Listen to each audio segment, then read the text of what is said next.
ko.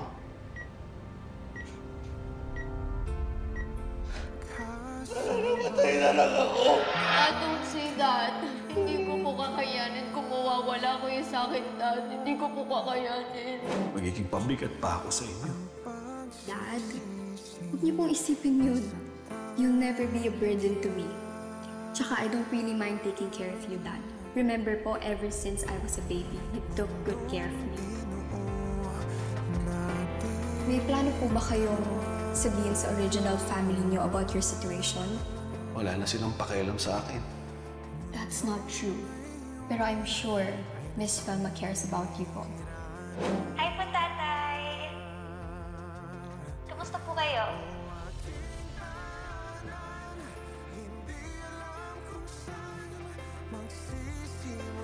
Nursing home na lang muna ako.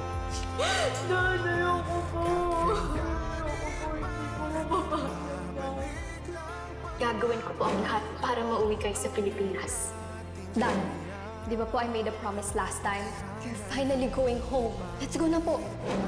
Dad, she's here.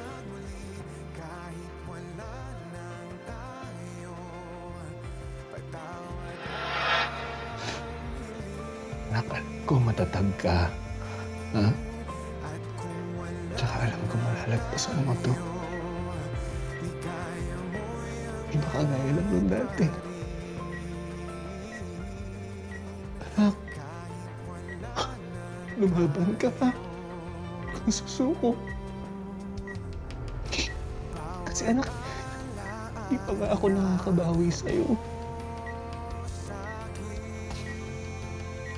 Lagi na lang ikaw yung nag-aalaga sa akin. Anak, ngayon, ako naman mag-aalaga sa'yo, ha? Ako naman ngayon. Sige na, anak. Gising ka na. Gising ka na, ha? Maalaga na kita.